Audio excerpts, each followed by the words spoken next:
엄마가 화장실에서 넘어져서 혼자 못 일어나겠어. 좀 와줄 수 있니? 엄마, 현수한테 연락하세요. 현수한테 연락했는데 안 받아. 그럼 며느리한테 연락해보세요. 미순아, 제발 좀 와줘. 엄마 혼자 무서워. 엄마, 저희는 엄마가 늘 말씀하시던 대로 남의 집 식구잖아요. 현수가 모시는 게 맞죠. 오늘 이야기의 주인공은 76세 김복순 씨입니다. 세상에서 가장 소중하다고 여겼던 아들에게 버림받고 평생 무시했던 딸들마저 등을 돌린 한 어머니의 이야기죠. 김복순 씨는 화장실을 다녀오다가 미끄러져 넘어졌습니다. 허리가 아파서 혼자서는 도저히 일어날 수가 없었습니다. 바닥에 엎드린 채 간신히 핸드폰을 집어들었습니다. 현수야, 제발 받아라. 현수야. 가장 먼저 떠오른 건 막내 아들 현수였습니다. 평생 금덩어리처럼 키운 아들이었으니까요. 하지만 신호음만 계속 울릴 뿐이었습니다. 현수야, 엄마야. 엄마가 넘어져서 혼자 못 일어나겠어. 좀 와줘. 문자까지 보냈지만 답장은 오지 않았습니다. 복순 씨는 30분 넘게 바닥에 누워서 기다렸습니다. 혹시나 해서 다시 전화를 걸어봤지만 여전히 받지 않았습니다. 할 수 없이 첫째 딸 미순이에게 전화를 걸었습니다. 사실 딸들과는 연락한 지 꽤 오래됐습니다. 평소에 안 하던 연락을 갑자기 하려니 마음이 무거웠습니다. 여보세요? 미순아, 엄마야. 엄마, 웬일이세요? 갑자기. 엄마가 화장실에서 넘어져서 혼자 못 일어나겠어. 좀 와줄 수 있니? 전화 너머로 한숨 소리가 들렸습니다. 엄마, 현수한테 연락하세요. 현수한테 연락했는데 안 받아. 그럼 며느리한테 연락해보세요. 미순아, 제발 좀 와줘. 엄마 혼자 무서워. 엄마, 저희는 엄마가 늘 말씀하시던 대로 남의 집 식구잖아요. 현수가 모시는 게 맞죠. 그렇게 말하고는 전화를 끊어버렸습니다. 복순 씨는 당황스러웠습니다. 딸이 왜 이런 식으로 나오는지 이해가 되지 않았습니다. 둘째 딸 영순이에게도 전화를 걸어봤습니다. 여보세요. 엄마가 어쩐 일이세요? 영순아, 엄마 좀 도와줘. 넘어져서 못 일어나겠어. 어머니, 현수는 뭐 하는데요? 전화를 안 받아. 그럼 직접 집에 가서 문 두드려 보세요. 영순아, 엄마가 지금 바닥에 누워 있다고. 어떻게 가니? 죄송하지만 막내가 독감이에요. 나갈 수가 없어요. 현수한테 계속 연락해 보세요. 영순이도 그렇게 말하고는 전화를 끊었습니다. 마지막으로 셋째 딸 정순이에게 연락했습니다. 엄마, 무슨 일이세요? 정순아, 엄마가 넘어져서 혼자 못 일어나겠어. 좀 와줄래? 현수는 뭐 하는데요? 전화해 보셨어요? 연락이 안 돼. 평생 현수만 자식으로 보셨잖아요. 저희는 시집간 남의 집 식구라고 하셨고요. 출가 외인이니까 가족도 아닌데 도와드리기가 껄끄럽네요. 그리고 현수가 유일한 자식이니까 현수가 엄마 모셔야지. 안 그래요? 저 바빠서요. 정순아, 그게 아니라. 저는 엄마 자식이 아니라고 하셨잖아요. 아들만 자식이라고. 그럼 그 아들한테 가세요. 셋 딸 모두 똑같은 말을 했습니다. 복순 씨는 이해할 수 없었습니다. 자식들이 어떻게 이럴 수 있는지 말이죠. 결국 119에 신고할 수밖에 없었습니다. 구급대원들이 와서 복순 씨를 일으켜 세워줬습니다. 다행히 큰 부상은 없었지만 허리를 삐끗했습니다. 고맙습니다. 자식들이 다 바빠서. 할머니, 괜찮으세요? 병원에 가보시는 게 좋을 것 같은데요. 아들놈이 오면 병원 갈 거예요. 하지만 그날 밤까지도 현수는 오지 않았습니다. 복순 씨는 혼자서 진통제를 먹고 버텼습니다. 이게 바로 76년을 살아온 김복순 씨의 현실이었습니다. 평생 아들 하나만 믿고 살았는데 정작 그 아들은 어머니의 부름에 답하지 않았습니다. 그리고 무시하고 차별했던 딸들마저 냉정하게 돌아섰습니다. 과연 김복순 씨에게 무슨 일이 있었던 걸까요? 왜 자식들이 모두 어머니를 외면하게 된 걸까요? 김복순 씨의 이야기는 50년 전으로 거슬러 올라갑니다. 26살의 새댁이었던 복순 씨에게 첫 아이가 생겼을 때의 일이었습니다. 산부인과에서 의사가 말했습니다. 축하합니다. 딸입니다. 복순 씨는 실망을 감출 수 없었습니다. 그 시절엔 첫째는 당연히 아들이어야 한다고 생각했거든요. 시어머니의 표정도 좋지 않았습니다. 첫째가 딸이네. 아들 낳을 때까지 계속 낳아야겠어. 우리 집 대를 끊어놓을 작정 아니면 몸조리 끝나는 대로 부지런히 노력해라. 그렇게 태어난 게 첫째 딸 미순이었습니다. 2년 후 둘째 영순이가 태어났을 때도 마찬가지였습니다. 복순 씨는 한숨이 나왔습니다. 주변 사람들의 시선도 부담스러웠습니다. 복순이가 딸 만났네. 아들 복이 없나 봐. 사내를 못 낳으면 집안이 끊어지는데 어쩌려고 그래? 그런 말들을 들을 때마다 복순 씨는 위축됐습니다. 마치 자신이 죄를 지은 것 같았습니다. 셋째 정순이가 태어났을 때는 더했습니다. 또 딸이야. 이 집안에 아들 복이 없나? 네가 정녕 우리 집 대를 끊으려고 작정을 한 게로구나. 이래서 집안에 여자가 잘 들어와야 한다는 건데 내가 널 믿은 게 죄다. 그렇게 좋다는 거 다 해먹였는데도 어쩜 줄줄이 딸만 낳아. 복순 씨는 스스로를 자책했습니다. 왜 아들을 낳지 못하는지, 자신이 부족한 건 아닌지 매일 고민했습니다. 그러다 드디어 막내 현수가 태어났습니다. 축하합니다. 아들입니다. 복순 씨는 눈물이 났습니다. 드디어 아들을 낳았다는 기쁨이었습니다. 더 이상 주변 사람들의 눈치를 보지 않아도 되었고, 온 세상을 다 가진 기분이었습니다. 온 집안이 잔치 분위기였습니다. 아들을 낳았다고 시어머니는 복순 씨를 극진히 대했습니다. 이웃들도 축하 인사를 하러 줄을 섰습니다.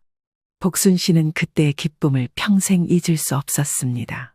아들을 낳은 순간 자신의 존재 가치가 달라진 것 같았거든요. 그 순간부터 복순 씨에게 현수는 특별한 존재가 됐습니다. 딸 셋은 그저 아들을 낳기 위한 과정이었고 아들 현수만이 진짜 보물이었습니다. 현수의 100일 잔치는 동네 사람들 모두가 모일 만큼 크게 열었습니다. 딸들 때는 가족끼리만 조용히 했는데 말이죠. 현수가 걸음마를 시작했을 때도 온 동네에 자랑했습니다. 반면 딸들에게는 관심이 없었습니다. 미순이가 또래보다 빨리 말을 했을 때도, 영순이가 그림을 잘 그렸을 때도, 정순이가 노래를 잘했을 때도 무덤덤했습니다. 딸들이 뭘 해도 복순 씨의 관심은 오직 현수에게만 쏠려 있었습니다. 현수가 5살이 됐을 때 유치원에 보냈습니다. 딸들은 집에서 놀았는데 말이죠. 그때부터 차별이 본격적으로 시작됐습니다.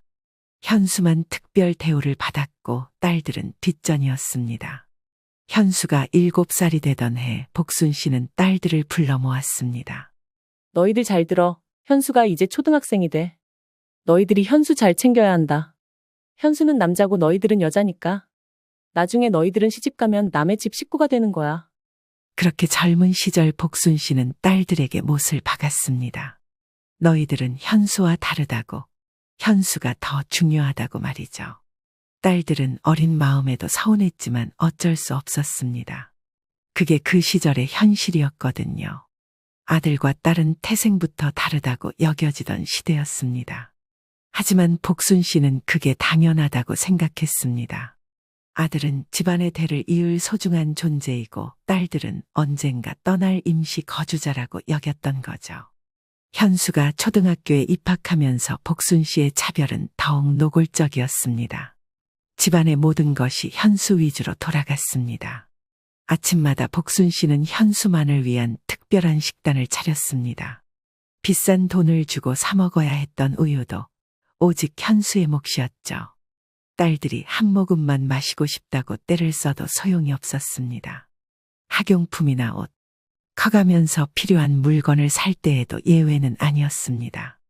현수에게는 늘 새 것을 사줬지만 딸들에게는 언니가 쓰던 걸 물려주거나 아예 사주지 않았습니다. 가장 심했던 건 병원 갈 때였습니다. 현수가 조금만 아파도 큰 병원으로 데려갔지만 딸들이 아파도 집에서 약국약으로 버텨야 했습니다. 딸들이 배가 아프거나 열이 펄펄 끓어 식은땀이 줄줄 흐르는데도 복순 씨는 약국에서 사온 약을 들이밀며 달래주지도 않았습니다. 좀 지켜보자. 현수 감기 옮으면 안 되니까 가까이 오지 마. 복순 씨는 그게 당연하다고 생각했습니다. 아들은 특별하고 딸들은 그냥 그런 존재라고 여겼던 거죠. 하지만 딸들의 마음속에는 서운함과 원망이 쌓여가고 있었습니다. 왜 같은 자식인데 이렇게 다르게 대하는지, 자신들은 정말 사랑받을 가치가 없는 건지 의문이 들기 시작했습니다. 딸들이 20살을 넘어서면서 복순 씨의 차별은 더욱 심해졌습니다. 차별을 받으며 자란 딸들은 고등학교를 마친 뒤 곧바로 공장이나 직장에 취직을 해야 했습니다. 하루 종일 고생해서 번 돈은 살림에 보태야 했으니까요. 하지만 그 살림이라는 것도 오로지 막내 아들 현수만을 위해 갖춰진 구색일 뿐이었습니다. 특히 결혼 문제에서 그 차이는 극명하게 드러났습니다. 첫째 딸 미순이가 23살이 되던 해 남자친구가 생겼다고 집에 데려왔습니다. 엄마, 소개해드릴 사람이 있어요. 누군데? 제 남자친구예요. 결혼 생각하고 있어요. 복순 씨는 별로 반가워하지 않았습니다. 그래? 집은 어디고 하는 일은 뭐야? 안녕하세요. 공무원 준비하고 있습니다. 공무원? 언제 될지도 모르는 걸 가지고?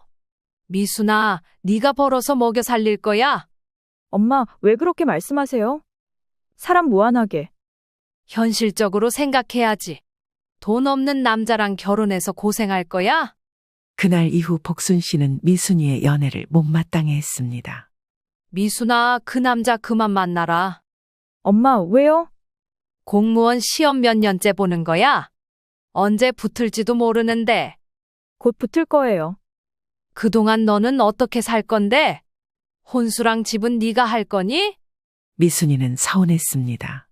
다른 집은 딸 결혼시킬 때 도와주는데 왜 우리 엄마만 이럴까 싶었습니다. 엄마, 혼수 좀 도와주세요. 무슨 돈으로? 현수 대학 등록금도 부족한데.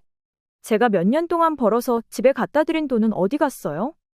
그 돈 다 현수 교육비로 들어갔어. 너도 알잖아.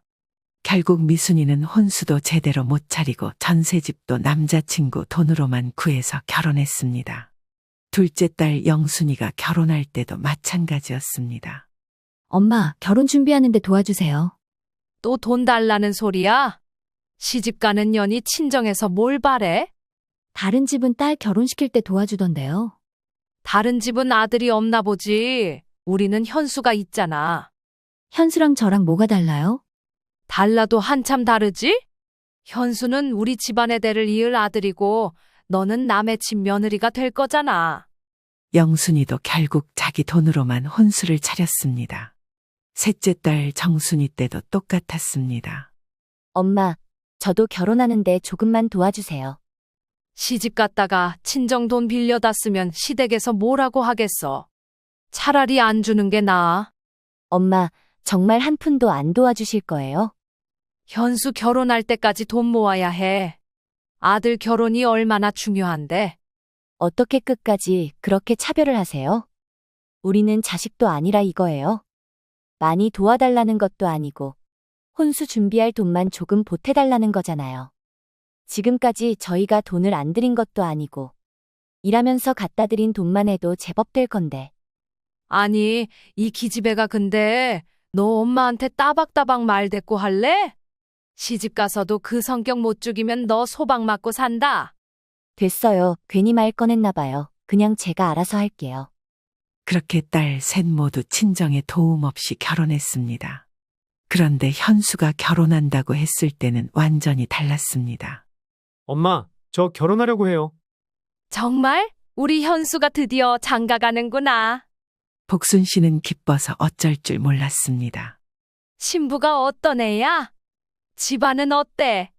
대학교 동기예요. 착하고 예뻐요. 그래, 빨리 집에 데려와. 엄마가 보고 싶어. 현수가 여자친구를 데려왔을 때 복순 씨는 극진이 대했습니다. 어서 와. 예쁘게 생겼네. 우리 현수가 복이 많아. 안녕하세요. 앉아, 앉아. 뭐 좋은 거 해줄까? 갈비찜 해줄까? 평소에 딸들 남자친구에게는 냉랭했던 것과는 정반대였습니다. 결혼 준비를 할 때도 마찬가지였습니다. 현수야, 집은 어디로 구할 거야? 전세로 구하려고 해요. 전세? 안 돼. 남자가 집 하나는 떡하니 해가야 자존심이 사는 거야. 우리 아들 어디 가서 기죽는 꼴은 내가 또 못 보지. 복순 씨는 평생 모은 돈을 모두 털어서 현수에게 아파트를 사줬습니다. 딸들이 벌어서 갖다 준 돈도 모두 포함해서 말이죠. 엄마, 고마워요. 뭐가 고마워? 아들 집 사주는 건 당연한 거지. 혼수도 마찬가지였습니다. 신혼살림을 처음부터 끝까지 현수 씨 부부가 원하는 대로 완벽하게 차려줬습니다. 현수야, 부족한 거 없지? 엄마가 다 해주셔서 부족한 게 없어요. 우리 며느리가 불편하면 안 되니까. 그런데 딸들이 이 소식을 들었을 때는 분노했습니다. 엄마, 현수한테 집을 사주셨다고요? 그래, 아들 집 사주는 게 뭐가 이상해? 저희가 결혼할 때는 한 푼도 안 도와주시면서요. 너희들은 시댁에서 해주잖아. 시댁에서 안 해줬는데요. 그건 너희들이 운이 나빴던 거지. 미순이가 더 이상 참지 못하고 따졌습니다. 엄마, 저희도 엄마 자식이잖아요. 왜 이렇게 차별하세요? 차별이라니 무슨 소리야? 현수는 아들이고 너희들은 딸이잖아. 그래서 뭐가 달라요? 현수는 우리 집안을 이어갈 아들이야. 너희들은 시집 가면 남의 집 식구가 되는 거고. 엄마, 저희가 그동안 집에 갖다 드린 돈은 뭐예요? 그 돈으로 현수 키운 거야. 너희들이 현수 교육시키는데 도움을 준 거지. 딸들은 허탈했습니다. 자신들이 번 돈이 모두 막내를 위해 쓰였다는 사실을 그제야 정확히 알게 됐습니다. 그래도 자식이니까 키워준 은혜에 보답하고자 실은 내색하지 않고 버는 월급의 일정 부분을 갖다 바쳤습니다. 엄마, 정말 너무하세요. 뭐가 너무해? 너희들 다 시집 잘 갔잖아. 저희는 혼자 힘으로 한 거예요. 그래서 더 대견하지. 우리 딸들 능력이 있어서. 복순 씨는 딸들의 분노를 이해하지 못했습니다. 아들과 딸을 다르게 대하는 게 당연하다고 생각했거든요. 그날 이후 딸들은 어머니와 점점 소원해졌습니다. 명절에도 억지로 오는 기분이었고 평소에도 연락을 잘하지 않았습니다. 현수가 결혼한 지 5년이 지났을 때 복순 씨에게 큰 불행이 찾아왔습니다. 남편이 갑자기 심장마비로 세상을 떠난 것이었습니다. 병원에서 의사가 말했습니다. 유가족분이세요. 안타깝지만 돌아가셨습니다. 그럴 리가 없어요. 아침에도 멀쩡했는데. 급성 심근경색이었습니다. 손쓸 시간이 없었어요. 복순 씨는 하늘이 무너지는 기분이었습니다. 50년을 함께 산 남편이 갑자기 떠나다니 믿어지지 않았습니다. 장례식장에서 딸들이 모두 달려왔습니다. 엄마, 괜찮으세요? 미순아, 아빠가 돌아가셨다. 급성 심근경색이래. 손 쓸 새도 없이 그렇게 가셨다. 엄마, 저희가 도와드릴게요. 엄마, 혼자 계시면 안 되니까 저희 집에서 지내세요. 딸들은 어머니를 걱정했습니다. 그동안 서운한 일이 많았지만 그래도 혈육이었거든요. 하지만 복순 씨는 딸들의 제안을 거절했습니다. 현수가 있으니까 괜찮아. 엄마, 현수도 신혼이고 며느리도 있는데 어려우실 거예요. 아들이 부모 모시는 건 당연한 거야. 현수가 알아서 할 거야. 딸들은 서운했지만 어쩔 수 없었습니다. 장례를 치르는 동안에도 복순 씨는 오직 현수에게만 의지했습니다. 현수야, 아빠 일 다 네가 처리해야 해. 엄마는 모르겠어. 알겠어요, 엄마. 부동산이며 보험이며 다 네 이름으로 바꿔놔야 하고. 딸들이 도우려고 했지만 복순 씨는 현수에게만 모든 걸 맡겼습니다. 엄마, 저희도 도와드릴 수 있어요. 현수가 하면 돼. 너희들은 신경 쓰지 마. 아버지 유산 정리하는 일도 같이 해야 하는 거 아니에요? 그런 건 아들이 하는 거야. 너희들은 몰라도 돼. 복순 씨는 남편의 모든 재산을 현수 명의로 넘겼습니다. 딸들에게는 한 푼도 상속해 주지 않았습니다. 엄마, 아버지 유산은 저희도 상속받을 권리가 있는 거 아니에요? 너희들은 시집간 몸이잖아. 현수가 물려받아야지. 법적으로는 저희도 상속인이에요. 법이 뭐가 중요해? 현수가 앞으로 엄마 모실 건데 당연히 현수가 받아야지. 딸들은 분했지만 법정 다툼까지 하고 싶지는 않았습니다. 어머니와 완전히 원수가 될까 봐였죠. 남편 장례 후 일주일이 지나자 딸들이 다시 찾아왔습니다. 엄마, 혼자 사시기 힘드시죠? 저희 집에 와서 지내세요. 아니야, 현수네 집에 갈 거야. 현수네는 한창 신혼이잖아요. 올케가 부담스러워할 텐데. 시어머니 모시는 건 당연한 거야. 그래도 현수랑 상의해 보세요. 상의할 게 뭐 있어? 아들이 어머니 모시는 건 의무야. 복순 씨는 현수에게 전화를 걸었습니다. 현수야, 엄마 네 집에 가서 살아도 되지? 엄마, 그게 집사람이랑 상의를 해봐야 할 것 같은데요. 상의가 뭐야? 시어머니 모시는 게 뭐가 이상해? 아니에요. 그런데 집이 좀 좁아서. 좁으면 큰 집으로 이사 가면 되잖아. 며느리가 전화를 받고 받았습니다. 어머니, 저희 집이 정말 좁아서 모시기가 어려울 것 같아요. 뭐라고? 시어머니 모시기 어렵다고? 그런 뜻이 아니라 공간이 부족해서요. 그럼 큰 집으로 이사 가면 되잖아. 내가 돈 보탤게. 어머니, 저희도 계획이 있어서요. 나중에 아이도 생기고 하면 공간이 모자라요. 그리고 저희 아직 신혼인데 어머니 모시고 살 계획은 없어요. 다른 형님들도 계시고. 복순 씨는 며느리의 반응이 못마땅했습니다. 현수야, 새아기가 뭐라고 하는 거야? 엄마, 조금만 기다려주세요. 집 구하는 걸 생각해 볼게요. 생각해 본다고? 지금 당장 엄마가 혼자 있어서 무서운데? 그러던 중 첫째 딸 미순이가 다시 제안했습니다. 엄마, 정말로 저희 집에서 지내세요. 제가 모실게요. 아니라고 했잖아. 현수가 있잖아. 현수는 신혼이고 둘이 자녀 계획도 있는 것 같은데 아무래도 어려울 거예요. 그래도 아들한테 가는 게 맞아. 너희들은 남이 집 며느리잖아. 둘째 딸 영순이도 마찬가지였습니다. 엄마, 저희가 번갈아 가면서 모시면 안 될까요? 번갈아? 그럼 내가 이 집 저 집 떠돌아다니라는 소리야? 그런 뜻이 아니라. 현수 하나 있으면 되는 거야. 왜 자꾸 끼어들려고 해? 복순 씨는 끝까지 현수에게만 의지하려고 했습니다. 딸들의 도움은 필요 없다고 생각했죠. 셋째 딸 정순이도 포기하지 않고 설득했습니다. 엄마, 현수 힘들 거예요. 저희가 도와드려야죠. 정순아, 너희들은 시집간 몸이야. 친정일에 신경 쓸 필요 없어. 엄마도 저희 친정 엄마인데요. 그래도 현수가 아들이니까 현수가 해야지. 그놈의 아들 타령 좀 그만하세요. 현수가 엄마 모신다고 이야기나 했어요? 왜 자꾸 그런 고집을 피우세요? 그러다가 현수가 안 모신다고 하면 그땐 어떡할 건데요? 진짜 답답하네. 지금까지 내가 현수한테 해준 게 얼만데 날 외면할 리가 없어. 니들이 지금 아버지 재산도 못 받고 날 어떻게 구슬려서 한 몫이라도 챙겨보려고 수쓰는 것 같은데? 어림도 없다. 와, 어떻게 그런 말을 하세요? 시끄러워. 꼴도 보기 싫으니까 그만들 가. 결국 딸들은 모두 포기했습니다. 어머니가 끝까지 현수만 고집하니 더 이상 어쩔 수 없었습니다.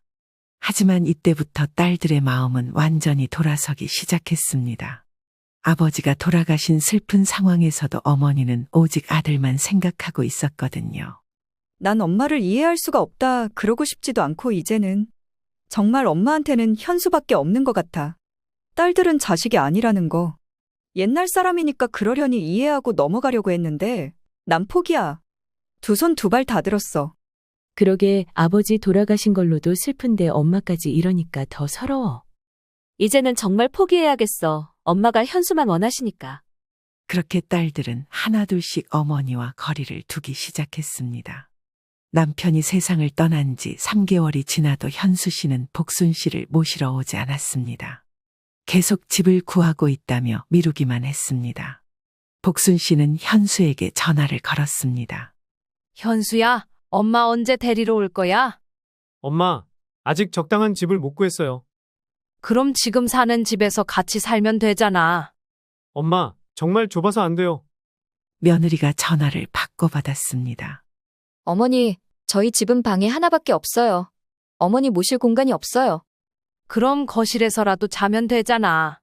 어머니, 그건 너무 불편하실 거예요. 그리고 지난번에도 말씀드렸잖아요. 저희 아이 태어나면 더 이상 같이 있을 공간도 없고요. 이해해주세요. 불편하면 어때? 아들 집에서 사는 게 어디야? 며느리는 더 이상 대답하지 않았습니다. 한 달이 더 지나도 현수는 오지 않았습니다. 복순 씨는 혼자서 모든 걸 해결해야 했습니다. 어느 날 밤, 복순 씨는 갑자기 가슴이 답답해서 119에 전화했습니다. 응급실에서 현수에게 연락했습니다. 현수야, 엄마 응급실에 있어. 빨리 와. 엄마, 지금 야근 중이에요. 내일 갈게요. 내일 엄마가 지금 응급실에 있다고. 엄마, 큰일 아니면 내일 가도 되잖아요. 복순 씨는 충격을 받았습니다. 아들이 어머니의 응급 상황을 이렇게 가볍게 여기다니 믿어지지 않았습니다. 할 수 없이 첫째 딸 미순이에게 연락했습니다. 엄마, 무슨 일이세요? 미순아, 엄마 응급실에 있어. 혼자 무서워. 지금 갈게요. 현수는요? 야근한다고 못 온대. 응급실에 계신다는데 야근이 더 중요해요? 미순이는 바로 병원으로 달려왔습니다. 다행히 큰 문제는 없었지만 스트레스성 심장 두근거림이었습니다. 혼자 계시면서 스트레스를 많이 받으신 것 같네요. 의사 선생님, 저희가 더 자주 뵈러 와야겠어요. 괜찮아. 현수가 올 거야. 엄마, 현수는 오지도 않았잖아요. 언제까지 현수만 감싸고 도실 거예요? 바빠서 그런 거야. 현수가 곧 올 거야. 미순이는 한숨을 쉬었습니다. 이런 상황에서도 어머니는 현수만 찾고 있었습니다.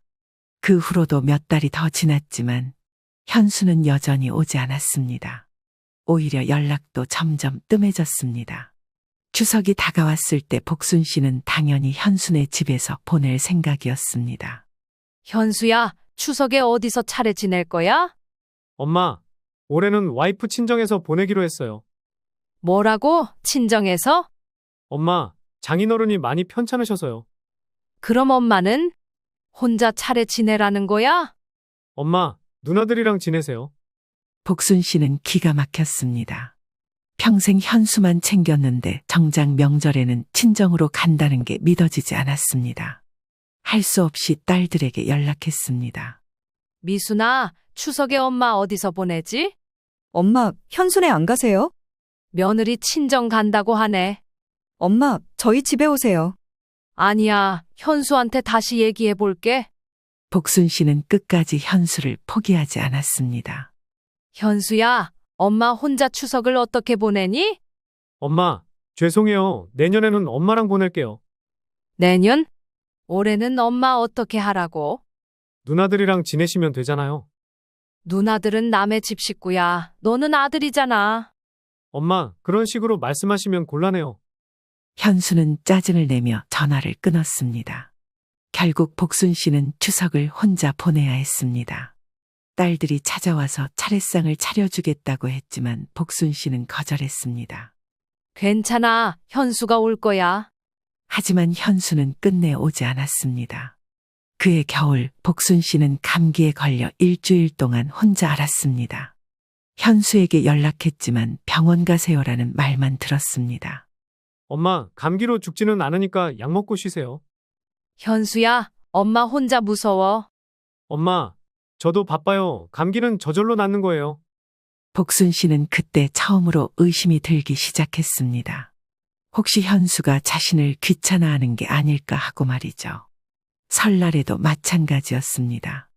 현수야, 설날에는 올 거지? 엄마, 장모님 편찮으셔서 거기 가봐야 해요.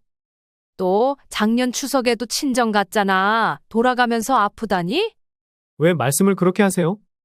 갈 수도 있는 거죠. 편찮으시다고 하니 자주 찾아뵈지도 못하니 명절이니까 다녀온다는 건데. 왜 그러세요? 그럼 엄마는 뭐야? 엄마는 너 안 보고 싶어 하는 줄 아니?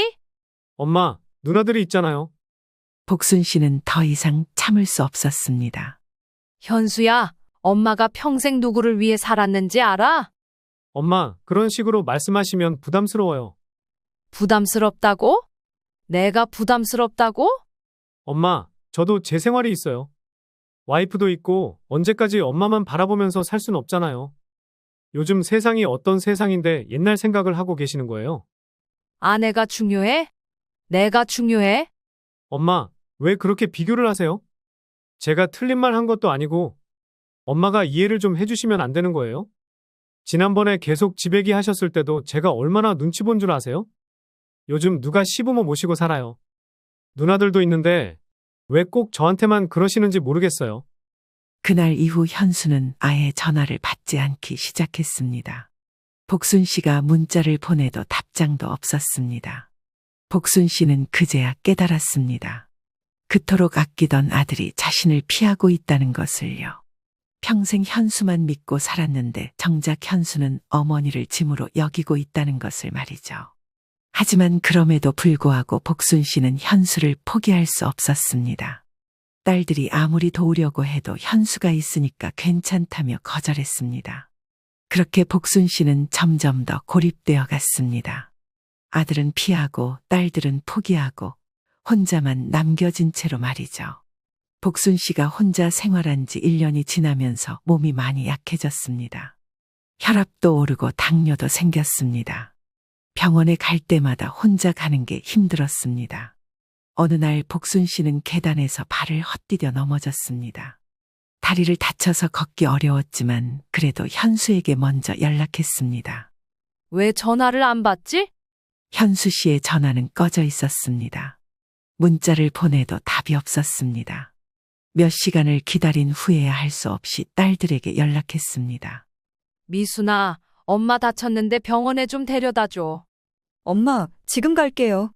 현수는 뭐 하는데요? 전화가 안 돼. 알았어요. 지금 갈게요. 미순이가 급히 달려와서 복순 씨를 병원에 데려갔습니다. 다행히 골절은 아니었지만 인대가 늘어나서 몇 주는 불편할 것 같다고 했습니다. 혼자 계시면 위험하니까 누군가 돌봐드려야 할 것 같은데요. 의사 선생님, 제가 돌볼게요. 아니야, 현수가 돌볼 거야. 엄마, 현수는 연락도 안 되잖아요. 무슨 수로 현수가 엄마를 돌본다고 그러세요? 연락도 안 되는 애한테? 연락이 될 거야. 하지만 며칠이 지나도 현수는 연락조차 없었습니다. 결국 미순이가 복순 씨를 돌봐야 했습니다. 엄마, 제가 며칠 더 돌볼게요. 고마워. 하지만 현수가 오면 네가 안 해도 돼. 엄마, 솔직히 말씀드릴게요. 현수는 안 올 것 같아요. 무슨 소리야? 현수가 안 와? 그럴 리 없어. 미순이는 더 이상 참을 수 없었습니다. 엄마, 현수 집에 직접 가봤어요. 올케가 나와서 하는 얘기가 어머니는 딸들이 모시는 게 맞다고 하더라고요. 그리고 엄마 불편하대요. 자꾸만 오려고 그러고 모시고 살라는 말도 너무 대놓고 한다고요. 뭐라고? 새아가가 그런 소리를 했다고? 네, 그리고 현수도 옆에서 가만히 있었어요. 복순 씨는 믿을 수 없었습니다. 그럴 리 없어. 현수가 그럴 리 없다고. 엄마, 현실을 받아들이세요. 현수는 엄마를 모실 생각이 없어요. 모시겠다고 했으면 진작에 모셔갔겠지. 지금까지 말 없는 거 보면 모르시겠어요? 미순아, 현수한테 엄마가 직접 얘기할게. 복순 씨는 현수 집으로 전화를 걸었습니다. 며느리가 받았습니다. 어머니, 안녕하세요. 현수 바꿔줘. 현수 씨는 지금 없어요. 언제 와? 어머니, 솔직히 말씀드릴게요. 저희는 어머니를 모실 생각이 없어요. 뭐라고? 저희 집은 좁고 애도 아직 어리고 제가 직장도 다녀야 해서 어머니를 모실 여건이 안 돼요. 어머니 몸도 안 좋으신데 저희가 어떻게 어머니까지 돌봐드려요. 그래도 아들이 어머니를 모시는 게 당연한 거 아니야? 어머니, 요즘 시대가 어떤 시대인지 아세요? 딸들이 더 잘 모셔요. 제가 이런 말씀까지는 안 드리려고 했는데 솔직히 이런 연락 불편해요. 그동안 말이 없었으면 안 모신다는 뜻이잖아요. 직접 말씀드리면 서운해하시니까 돌려 말한 건데 못 알아들으시고 계속 저희한테 기대려고 하신 건 어머니세요.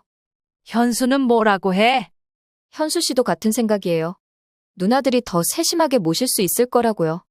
복순 씨는 하늘이 무너지는 기분이었습니다. 현수 바꿔줘. 엄마랑 직접 얘기하라고 해. 어머니, 현수 씨는 어머니 전화 받기 싫어해요. 스트레스 받는다고 하거든요. 스트레스? 내가 스트레스라고? 네, 그러니까 앞으로는 누나들한테 연락하세요. 저희한테 그만 좀 연락하시고요. 그렇게 말하고는 전화를 끊어버렸습니다. 복순 씨는 충격에서 헤어나올 수 없었습니다. 평생 금 덩어리처럼 키운 아들이 자신을 스트레스라고 한다니 믿어지지 않았습니다. 미순이가 위로했습니다. 엄마, 괜찮아요. 저희가 모실게요. 미순아, 현수가 정말 그렇게 말했을까? 엄마, 이제는 현실을 받아들이세요.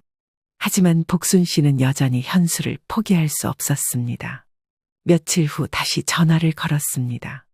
현수야, 엄마야. 엄마, 왜 자꾸 전화하세요? 드디어 현수가 전화를 받았습니다. 현수야, 네 아내가 날 모실 생각 없다고 하던데 정말이야? 엄마, 저희 집은 정말 여건이 안 돼요. 그럼 큰 집으로 이사 가면 되잖아. 엄마가 돈 보탤게. 엄마, 그런 문제가 아니에요. 그럼 뭐가 문제야? 엄마, 솔직히 말씀드릴게요. 저는 엄마를 모실 자신이 없어요.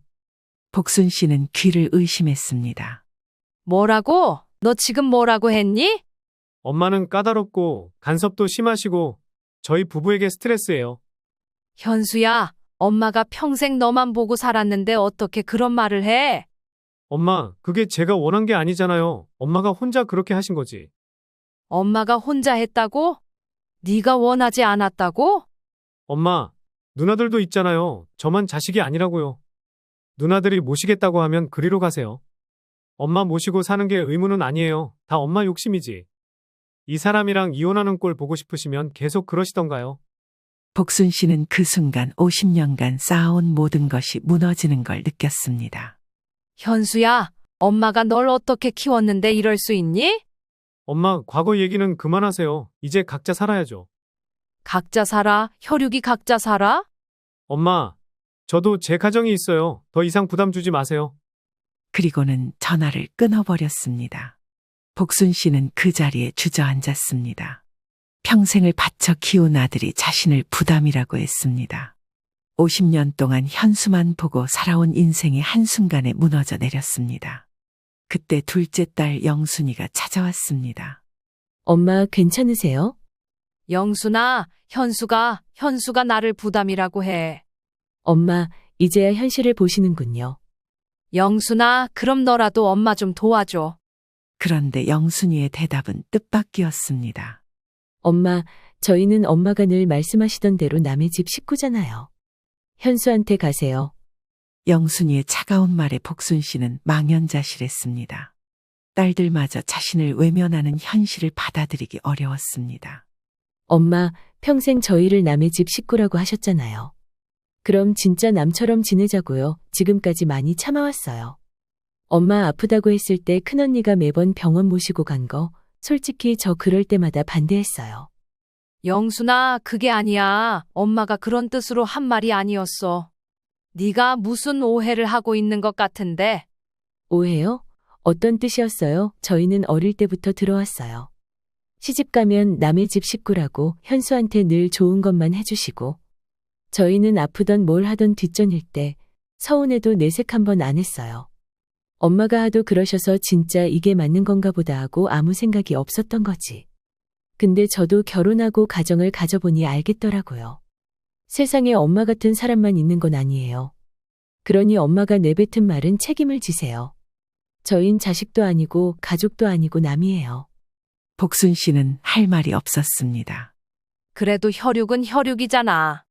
엄마, 혈육이라면 왜 현수만 혈육이고 저희는 아니었어요? 진작에 저희 자식 취급이라도 해주셨으면 이러진 않았을 거예요. 이제는 엄마한테 털끝만큼의 미련도 없어요. 영순이가 떠난 후 복순 씨는 며칠 동안 아무것도 할 수 없었습니다. 밥도 제대로 못 먹고 잠도 못 잤습니다. 그러던 어느 날 셋째 딸 정순이가 찾아왔습니다. 엄마, 많이 야위셨네요. 정순아, 너라도 엄마 좀 도와줘. 엄마 혼자 무서워. 엄마, 저도 언니들과 같은 마음이에요. 정순아, 너마저 그럴 거야? 엄마, 저희가 뭘 잘못했는지 아세요? 복순 씨는 고개를 떨궜습니다. 저희 잘못은 여자로 태어난 거였어요. 그것 말고는 없어요. 정순아. 엄마, 저희도 엄마를 사랑하고 싶었어요. 하지만 엄마가 저희를 사랑하지 않으셨잖아요. 그런 게 아니야. 엄마도 너희들을 사랑했어. 사랑했다면 왜 현수만 챙기셨어요? 왜 저희는 늘 뒷전이었어요? 복순 씨는 대답할 수 없었습니다. 엄마, 이제는 현수가 엄마를 사랑하지 않는다는 걸 아시죠? 정순아, 그래도 현수는 내 아들이야. 그럼 저희는 뭐예요? 저희는 엄마 딸 아니에요? 그 말에 복순 씨는 가슴이 찔렸습니다. 엄마, 현수한테 가세요. 엄마가 평생 원하신 게 그거잖아요. 정순이마저 떠나자 복순 씨는 완전히 혼자가 됐습니다. 그날 밤 복순 씨는 오랫동안 생각에 잠겼습니다. 지난 50년을 되돌아보니 딸들 말이 맞았습니다. 정말로 현수만 사랑했고 딸들은 무시했었습니다. 다음 날 복순 씨는 용기를 내어 첫째 딸 미순이에게 전화를 걸었습니다. 미순아, 엄마야. 무슨 일이세요? 미순아, 엄마가 미안하다. 전화 너머로 잠시 침묵이 흘렀습니다. 엄마, 엄마가 정말 잘못했다. 너희들을 차별한 게 잘못이었어. 엄마, 갑자기 왜 그러세요? 이제야 깨달았어. 현수가 엄마를 얼마나 차갑게 대하는지 보니까 알겠더라. 내가 너희들한테 그렇게 했구나 싶어서. 미순이도 눈물을 흘렸습니다. 엄마, 저희는 평생 엄마 사랑을 받고 싶었어요. 미안하다. 정말 미안해. 엄마가 바보였어. 엄마, 미순아, 이제라도 늦지 않았을까? 엄마가 제대로 된 엄마가 될 수 있을까? 엄마, 진심이세요? 그래, 진심이야. 이제야 알겠어. 너희들이 진짜 내 자식이라는 걸. 그날부터 복순 씨는 완전히 달라졌습니다. 영순이와 정순이에게도 직접 찾아가서 사과했습니다. 영순아, 엄마가 너무 잘못했다. 엄마, 정말 뉘우치세요? 그래, 평생 후회하며 살 거야. 정순아, 엄마가 무릎 꿇고 사과할게. 엄마, 그러지 마세요. 아니야, 엄마가 너희들한테 한 짓을 생각하면 이 정도는 해야 해. 딸들도 마음이 움직였습니다. 아무리 서운해도 어머니였거든요. 복순 씨는 이제 딸들과 정기적으로 만나기 시작했습니다.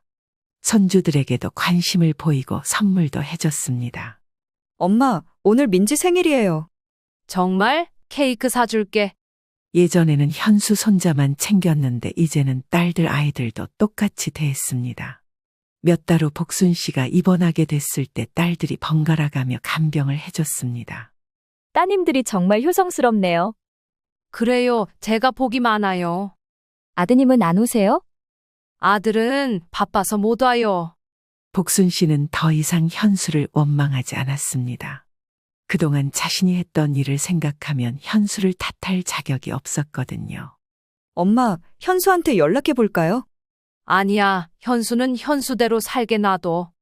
그래도 어머니 입원하신 건 알려야 하는 거 아니에요? 괜찮아, 현수한테는 기대 안 해. 너희들만 있으면 충분해. 퇴원 후 복순 씨는 첫째 딸 미순이 집 근처로 이사했습니다. 미순아, 엄마가 너무 의지하는 건 아니지?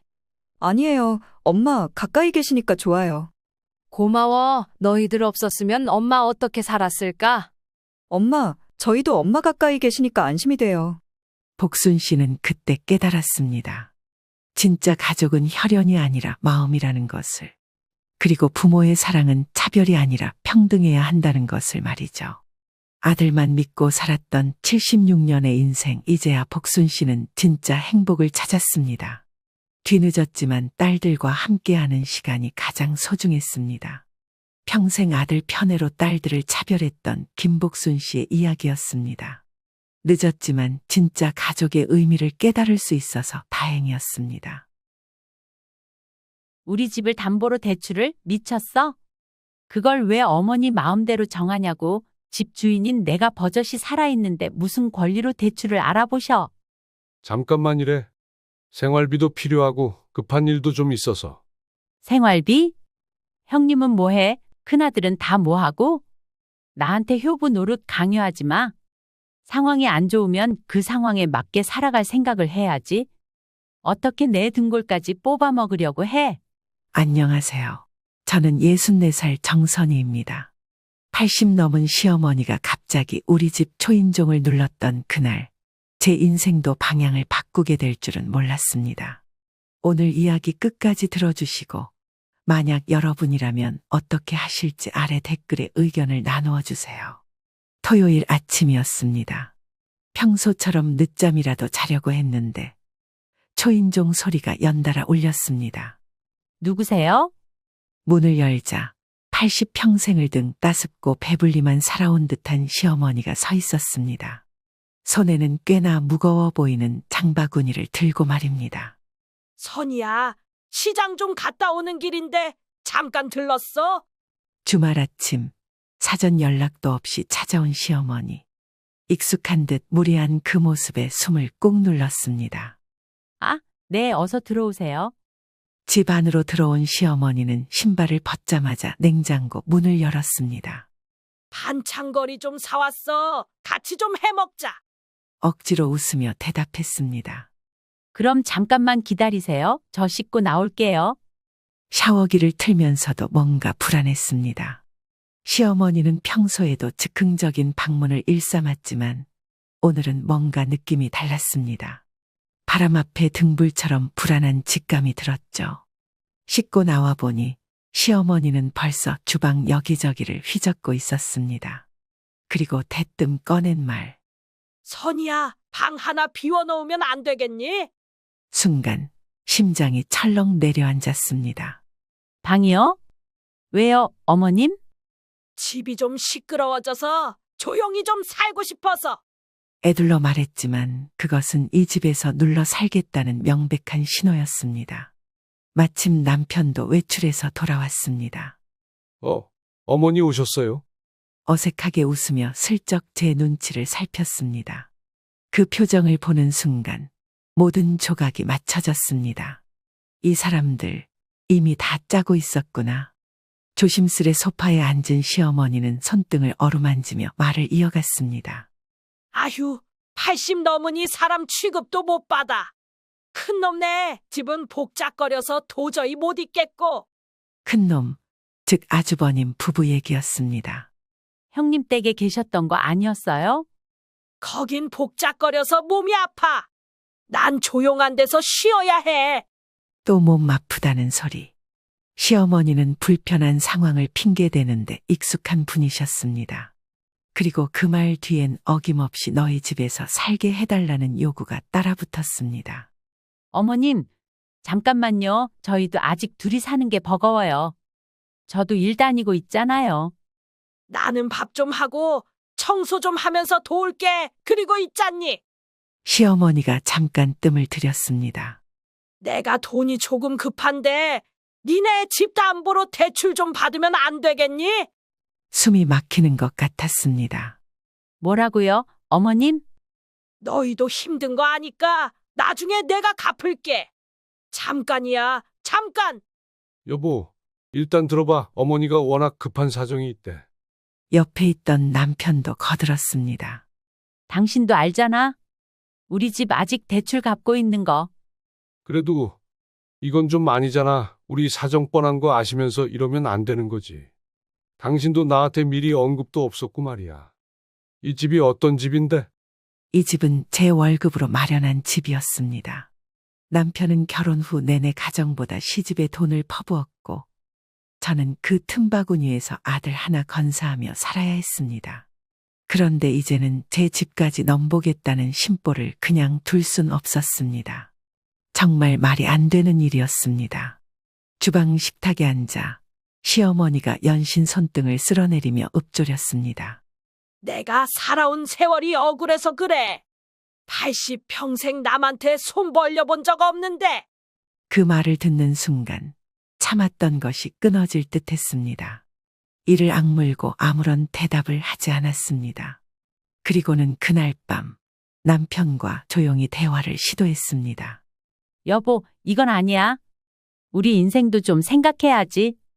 알아. 근데 어머니가 저렇게까지 말씀하시잖아. 늘 그래. 필요할 때는 불쌍한 척하고 지나면 모르는 척하고 당신은 뭘 한 거야? 이 집이 어떤 집인지 알면 당신이 나한테 이러면 안 되는 거잖아. 그동안 살아오면서 내가 당신한테 불만 표시한 적 있어? 힘들어도 내색 안 하고 입 꾹 닫고 버티면서 겨우 마련한 집이야. 근데 어떻게 나한테 이래?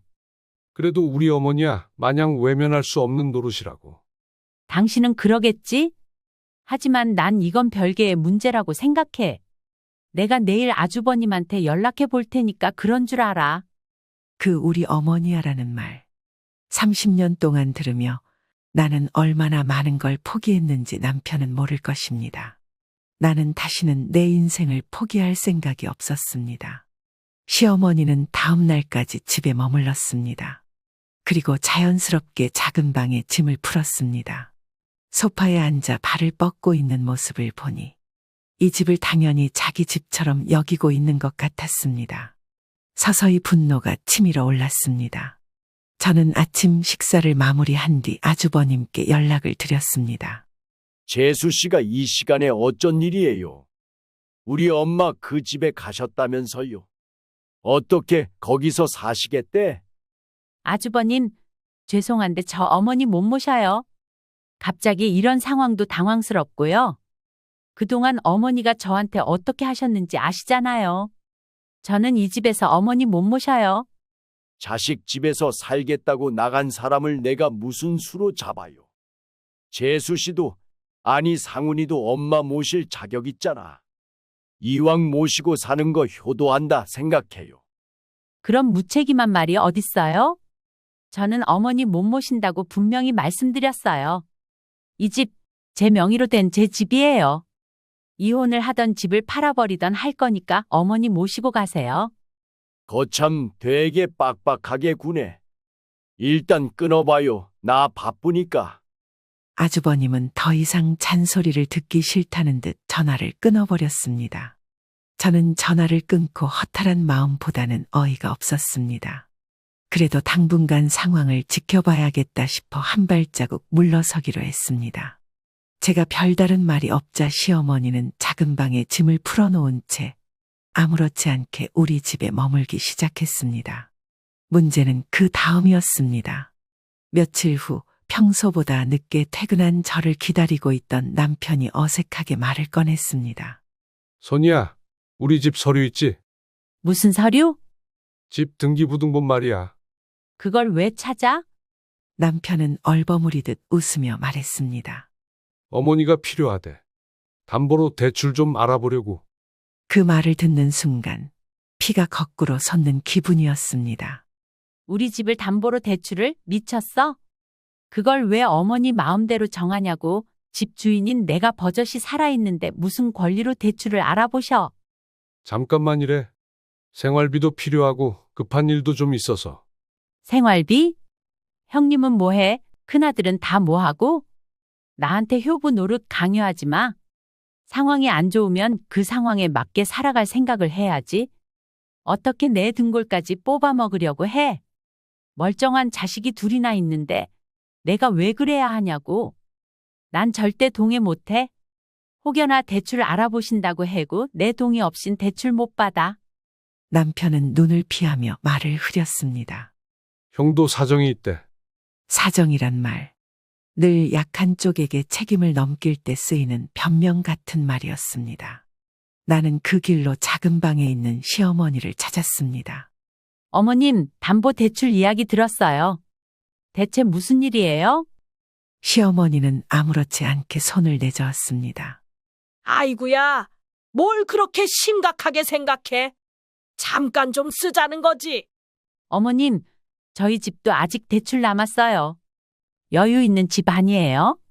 너희야, 아직 젊으니까 벌면 되지. 나는 80이야, 선이야. 어머니가 그렇게 말씀하시면 안 되죠. 제가 이 집 어떻게 마련한 건데요? 그리고 멋대로 담보대출 알아보신다고 했다고요? 제가 동의할 것 같아요? 무슨 생각으로 그러시는 거예요? 마냥 일 저지르고 보면 제가 어쩔 수 없이 넘어갈 줄 알았어요? 대출은 꿈도 꾸지 마세요. 이 집 제 명이니까 어디 한번 건드려 보시던가요? 가만히 있진 않을 겁니다. 어머, 너 지금 이 시애미한테 말하는 꼬락서니 좀 봐. 내가 잠깐만 빌린다잖니. 왜 말을 그렇게 하니? 시애미를 아주 못된 사람 만들고 있어? 그 말의 순간 숨이 턱 막혔습니다. 나이만 무기 삼아 며느리를 짓누르려는 저 뻔뻔함. 지금껏 참아온 서러움이 목 끝까지 차올랐습니다. 어머님, 저희 인생도 소중해요. 우리 재민이 결혼도 준비해야 하고 저도 곧 퇴직할지 몰라요. 그리고 까놓고 말해서 어머니 나이에 일을 할 수 있는 것도 아니고 어떻게 갚으실 건데요? 전 그 말 믿지도 못하고 믿고 싶지도 않고요. 아무튼 안 되는 겁니다. 그깟 돈 몇 푼이 뭐가 중요하냐? 가족인데. 돈 몇 푼. 내가 몇십 년 동안 아끼고 모은 돈을 그렇게 쉽게 이야기하는 시어머니였습니다. 그날 밤, 저는 다시 남편과 단둘이 마주 앉았습니다. 여보, 솔직히 말해. 당신 이 일 알고 있었지? 나는 그냥 어머니가 힘드시니까 돕고 싶었어. 우리 인생은, 우리 노후는? 어머니가 그렇게 급한 사정인데 외면할 수가 없잖아. 외면해야 했습니다. 이제는 외면해야만 했습니다. 며칠 뒤 정말로 일이 벌어졌습니다. 은행에서 걸려온 전화. 정선희 님 맞으신가요? 현재 귀하 소유 주택에 대해 대출 심사가 접수됐습니다. 말도 안 되는 이야기였습니다. 나는 허겁지겁 은행으로 달려갔습니다. 등기부등본에는 분명히 내 이름만 있었지만 신청인은 이복순이었습니다. 담보 제공 동의서에는 남편의 서명이 되어 있었습니다. 머리가 멍해졌습니다. 집안에서 터져나오는 분노를 가까스로 누르고 은행 직원에게 말했습니다. 그 서류 제 동의 없이는 무효입니다. 남편이 서명했어도 상관없어요. 이 집은 공동 소유가 아니니까요. 은행 직원은 고개를 끄덕였습니다. 맞습니다. 소유자 동의 없으면 대출 불가입니다. 이상해서 연락드린 거예요. 숨을 돌릴 수 있었지만 마음 한구석은 깊게 찢어진 듯 했습니다. 그날 밤 저는 남편과 시어머니 앞에 서서 담담히 말했습니다. 어머님, 여보, 앞으로 우리 집 얘기는 다시는 꺼내지 마세요. 은행에서 전화 왔더라고요. 그 계약 무효라고 했으니까 어디 한번 해보시려면 끝까지 해보세요. 다시 한번 말씀드리지만 이 집 제 돈 주고 산 제 명예예요. 이 사람 집은 단 1%도 없다고요. 아시겠어요? 여보, 그렇게까지 해야겠어? 못할 것도 없지. 눈 뜨고 코 베이게 생겼는데 나라고 가만히 있으라고? 앞으로 살아갈 날이 얼마나 중요한데? 내가 왜 무턱대고 가망도 없는 일에 손을 벌려야 해? 아무리 가족이라도 이건 아니지. 난 절대 못 해주니까 그렇게 알아. 한 번만 더 대출의 대자라도 꺼내기만 해봐. 그날이 우리가 마주하는 마지막 날이 될 테니까. 내가 잘못했다. 선이야. 잠깐 힘 좀 빌리려던 거였어. 잠깐이 아니라 우리 인생 전체를 담보로 삼으려던 거잖아요. 시어머니는 입술을 깨물며 고개를 떨궜습니다. 남편은 어설픈 변명을 하려다 말았습니다. 이 사람들에게 더는 기대하지 않기로 했습니다. 며칠 후 아들 이재민에게도 사실을 털어놓았습니다. 재민아, 혹시 우리 집에 문제가 생겨도 넌 신경 쓰지 마. 엄마, 무슨 일이야? 그냥 엄마가 알아서 할게. 엄마 힘들게 하지 마. 아빠나 할머니도. 아들은 짧게 말했지만 속마음을 다 읽을 수 있었습니다. 재민이는 이미 오래전부터 집안 사정을 눈치채고 있었습니다. 밤이 깊었습니다. 작은 방 문틈으로 새어나오는 불빛을 보며 생각했습니다. 어차피 이 집은 내 피와 땀으로 지킨 거야. 어차피 이 사람들은 내 편이 아니야. 이제는 제 자신을 스스로 지켜야 할 때인 것 같았습니다. 아무리 가족이라고 해도 무조건 보듬어 줄 수는 없는 노릇이었으니까요. 담보대출 소동이 잠잠해진 후에도 집안에는 묘한 긴장감이 감돌았습니다. 시어머니는 작은 방에 눌러앉았고 남편은 하루가 다르게 말수가 줄어들었습니다. 하지만 저는 알고 있었습니다. 이 고요함은 폭풍 전의 고요라는 것을요. 어느 날 저녁 남편과 마주 앉아 밥을 먹는데 무심코 던진 말에 심장이 얼어붙었습니다. 여보, 어머니한테 월 50만 원 정도 드리자. 뭐라고? 생활비라도 좀 드려야지. 식구가 하나 늘었잖아. 그 순간 나는 젓가락을 내려놓았습니다. 당신은 아직도 정신을 못 차렸구나. 아니, 부모님 모시는 건 당연한 거잖아.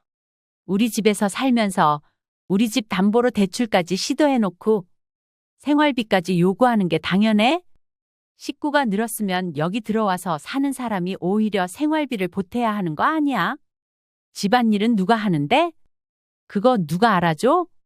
어머니가 뭐 대단한 걸 바라는 것도 아니잖아. 그냥 생활비 좀 보태달라는 거잖아. 당신 말대로라면 앞으로 어머님이 무슨 사고를 쳐도 우리가 다 떠안아야겠네.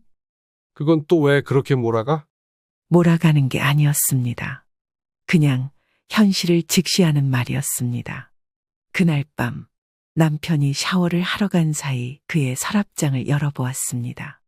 한참 뒤적이다가 저는 한 장의 종이를 발견했습니다.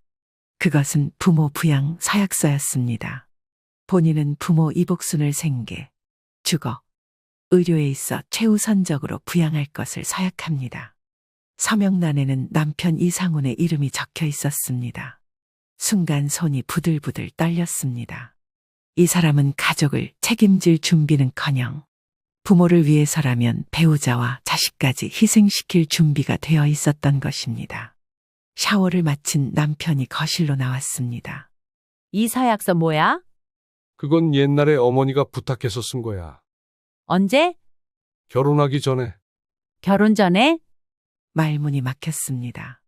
결혼 전부터 이미 남편은 가정이 아닌 시댁 식구들을 먼저 품고 있었던 것입니다. 그래서 결혼 내내 당신은 나랑 우리 아들보다 어머니를 먼저 생각했구나. 그건 다르지. 뭐가 달라? 지금까지 우리 가족한테 제대로 한 게 있어? 나는 최선을 다했어. 웃음이 나올 지경이었습니다. 최선을 다했다니 누구를 위한 최선이었을까요? 며칠 후 결정적인 사건이 터졌습니다. 남편이 제 몰래 통장에서 돈을 빼냈던 것입니다. 금액은 크지 않았지만 문제는 행동이었습니다. 이유를 묻자 남편은 담담히 대답했습니다. 어머니 병원비 좀 보태드렸어. 누구 허락받고? 내가 번 돈인데 내 마음이지. 당신이 번 돈? 우리 생활비에서 절반 겨우 낸 게 당신인데? 그런 말까지 해야 돼? 해야지. 당신은 결혼 내내 우리 집에 제대로 기여한 적이 없잖아. 그 통장에 모여있는 돈 중에 당신 지분이 얼마나 될 것 같아? 내가 바른 대로 말해봐. 정확히 그 통장에 당신 지금까지 1,000만 원 넣어놨어. 지금까지 살면서 보탠 게 1,000만 원이라고. 그래 이왕 쓴 거 뭐라 안 할게. 그 돈 당신이 부은 1,000만 원에 깔 테니까 그렇게 알아. 아니다. 이왕 이렇게 된 거 남은 금액 그냥 당신 계좌에 넣어줄 테니까 써버리던지 길에 던져버리던지 알아서 해. 내가 이렇게까지 말하면 적당히 알아들어라, 좀. 남편은 입을 다물었습니다. 나는 숨을 깊게 들이쉬었습니다. 더 이상 말로 상처 주고받고 싶지도 않았습니다. 하지만 이제는 분명히 해야 했습니다. 남은 제 인생을 위해서라도요. 그날 밤 남편에게 마지막 통보를 했습니다. 여보, 앞으로 어머님 관련 일은 당신 개인 돈으로 해결해. 우리 가정인데 그게 말이 돼? 그리고 내가 돈이 어딨어? 다 당신이 관리하잖아. 우리 가정? 그럼 지금까지 우리 가정은 어디 있었는데? 그리고 당신이 돈이 왜 없어? 내가 낮에 900만 원 보내줬잖아. 그건 당신 돈 아니야? 돈을 줘도 난리야. 그래도 가족인데. 가족이면 가족을 먼저 챙겼어야지. 당신한테 가족은 오직 어머님뿐이었어. 남편은 결국 고개를 숙였습니다. 아무 말도 할 수 없었습니다. 며칠 후 아들이 찾아왔습니다. 얼굴이 좋지 않았습니다. 엄마, 아빠가 할머니랑 같이 사는 거 고려하지. 뭐? 할머니가 우리 집에서 계속 계실 거면 아빠는 할머니 방 마련해 준다고. 그게 무슨 소리니? 넌 그게 말이 된다고 생각해? 그리고 이 집에서 산다고 하면 뭐 다 되는 일이야? 내가 허락했어? 아니. 아들은 망설이다가 말을 이었습니다. 엄마, 솔직히 난 엄마 편이야. 그 말을 듣는 순간 눈물이 왈칵 쏟아질 뻔했습니다. 그동안 제 마음을 알아주던 사람은 아무도 없었습니다. 친정 부모님께 일일이 말을 하지 않는 성격인데다가 지금까지 버텨온 세월에 대한 자존심이 있기에 조금만 더 버티면 되겠구나 싶었습니다. 적어도 남편과 이혼을 하더라도 제 몫은 챙길 수 있는 구실이 있었으니까요. 그리고 그날 밤 저는 결심했습니다. 이제는 정말 제 스스로를 위한 삶을 살아야겠다고. 더 이상 휘둘리지 않고 모든 속박의 굴레에서 벗어나야겠다고 말이죠. 하지만 문제가 있었습니다. 결심은 했지만 마음이 쉽사리 가라앉지 않았습니다. 며칠 동안 밤마다 뒤척이며 생각하고 또 생각했습니다. 내가 왜 이렇게 살아야 했을까? 40년 전 결혼을 결심했던 그날이 떠올랐습니다. 24세 저는 세상을 다 가진 것처럼 웃고 있었습니다. 당시의 남편은 둘도 없는 착하고 성실한 남자였습니다. 돈은 없었지만 마음 하나만 믿고 결혼을 결심했죠. 결혼식 전날 친정 부모님께서 말씀하셨습니다. 네가 행복하면 된다. 하지만 절대 네 힘으로만 살려무나. 그때는 몰랐습니다. 그 말의 무게를요.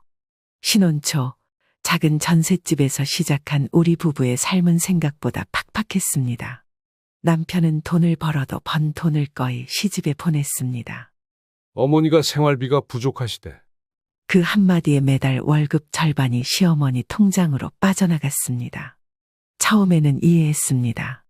부모님 부양은 당연하다고 여겼으니까요.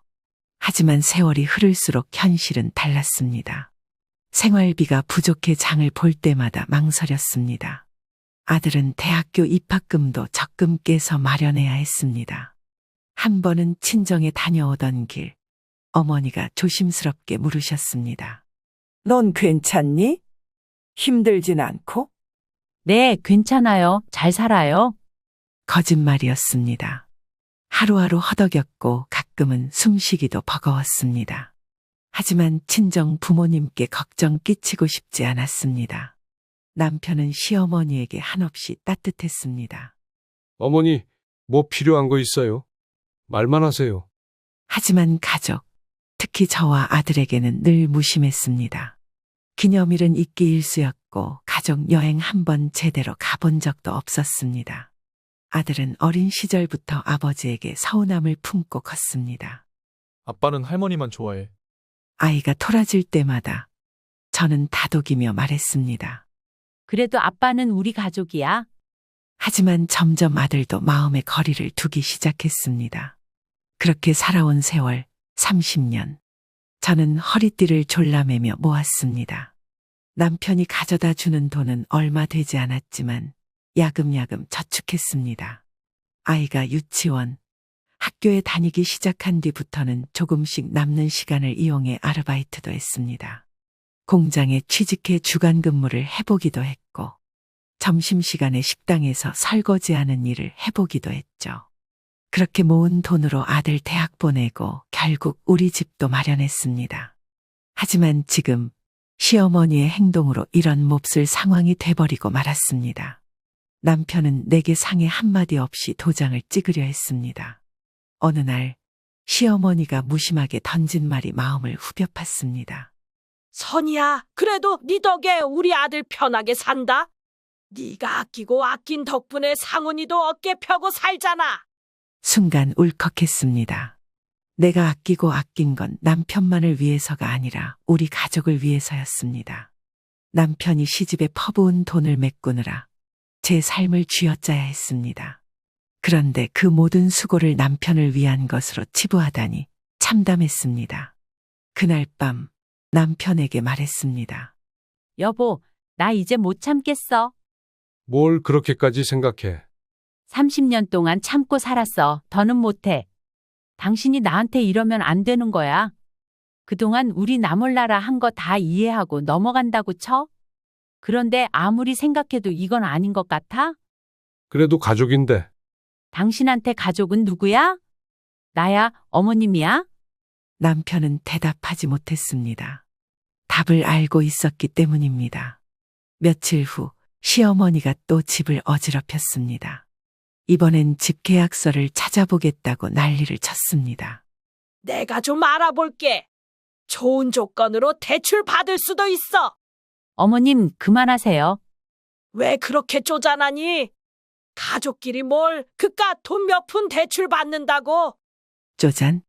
내 인생을 담보로 잡겠다는 사람이 나보고 쪼잔하다고. 더는 참을 수 없었습니다. 어머님, 제발 저희 인생에서 손 떼주세요. 이 집 제 집이라고요. 그이가 바깥으로 놔둘 때 저희는 뒷전이고 어머니만 감싸고 돌 때 저희가 먹고 싶은 거, 입고 싶은 거 다 참아가면서 한두 푼 모은 걸로 마련한 집이에요. 제 명의로 된 제 집이라고요. 뭐야, 이 싸가지 없는 게. 부부 공동재산이라는 게 있어. 이게 어떻게 네 집이야? 네 명의로 되어 있어도 우리 상훈이 아니었으면 네가 우리 집안에 빌붙어 있을 수나 있었겠어? 소리 지르는 시어머니를 뒤로하고 나는 조용히 방으로 들어왔습니다. 그날 밤 이혼 서류를 꺼냈습니다. 다음 날 아침 남편에게 이혼서를 내밀었습니다. 여보, 나 이제 끝낼래. 여보, 진정해. 생각 좀 해봐. 생각 끝났어. 더는 당신 가족한테 내 인생을 빼앗기고 싶지 않아. 나도 변할게. 늦었어. 지금까지 난 할 만큼 했다고 봐. 더 이상 미련도 없고 앞으로 살아갈 날은 조금 더 행복해도 되잖아. 이런 식으로 살고 싶지는 않아. 그러니까 끝내. 변하지 않을 것을 알았습니다. 이미 30년을 봐왔으니까. 한 번 효자병에 걸린 사람은 절대 고치지 못합니다. 그날 밤 아들이 조심스럽게 묻습니다. 엄마, 진짜 이혼할 거야? 그래야 엄마가 살아. 응, 난 엄마 편이야. 그 한마디가 그렇게 고마울 수 없었습니다. 나는 아들을 안고 오랫동안 울었습니다. 이혼을 결심하고 나니 오히려 마음이 편해졌습니다. 한참을 눌러놓았던 숨을 이제야 내쉴 수 있는 것 같았습니다. 무엇보다 아들 이재민의 지지가 큰 힘이 되었습니다. 엄마, 미안해. 그동안 말은 못했지만 나도 답답했어. 아니야. 네 잘못은 아니야. 엄마가 너무 오래 참고 산 거지? 재민이는 며칠 동안이나 틈틈이 집안일을 도왔습니다. 마치 짐을 나누어 지겠다는 듯이. 그 모습을 보며 마음 한쪽이 짠했습니다. 아들한테까지 이런 부담을 주고 싶지 않았습니다. 다음 날 아침 남편이 말을 걸어왔습니다. 여보, 다시 생각해보면 안 될까? 무슨 생각? 이혼 말이야. 우리 다시 시작할 수 있을 것 같아. 다시 시작? 우리 언제 끝났는지 기억은 해? 내가 왜 이러는지 이해는 하냐고. 나 정말 변할게. 변하려고 했으면 진작 변했어야지. 남편은 고개를 숙였습니다. 사람은 쉽게 변하지 않습니다. 특히 30년 동안 몸에 밴 사고방식은 더더욱. 저는 조용히 움직였습니다. 집 계약서를 다시 점검하고 변호사와 상담 예약도 잡았습니다. 이혼 소송과 더불어 혹시 모를 상황에 대비하기 위함이었습니다. 이혼 절차를 준비하는 동안 차분하게 미래를 설계했습니다. 혼자가 되더라도 괜찮을 거라고 믿었습니다. 이미 긴 세월 혼자 견디며 살아왔으니까요. 한편 시어머니는 집안에서 점점 기세가 등등해졌습니다. 제가 조용히 있으니 이제는 뭐라도 된 마냥 있는 힘껏 힘을 주기 시작했죠. 내가 몸이 불편하니까 애 좀 봐줄까 했는데. 눈 가리고 아웅하는 소리였습니다. 30년간 손 하나 까딱 안 하던 분이 이제 와서 무슨 자식 걱정이라고. 더군다나 아들이 한두 살 먹은 어린애도 아니고 훌쩍 자란 30대 청년인데 왜 저런 소리를 하나 싶었습니다. 끝까지 막 나가려고 하시는구나. 정말 끝을 보려고 하시는구나 싶었죠. 어머님, 이제 그만하셔도 돼요? 뭘 그만해? 저희 집 문제는 저희가 알아서 할게요. 그리고 대출 받으시려고 자꾸 저 간보는 것 같은데 그런 생각은 하지 않으시는 게 좋을 거예요? 제가 분명히 가만 안 있는다고 했어요. 시어머니는 표정이 굳더니 방문을 쾅 닫고 들어갔습니다. 그 모습이 마치 어린아이처럼 느껴졌습니다. 며칠 뒤 정식으로 이혼 서류를 준비해 남편 앞에 내밀었습니다. 여보, 더 미루지 말자. 정리하자. 진짜야? 응, 진짜야. 나 정말 후회하고 있어.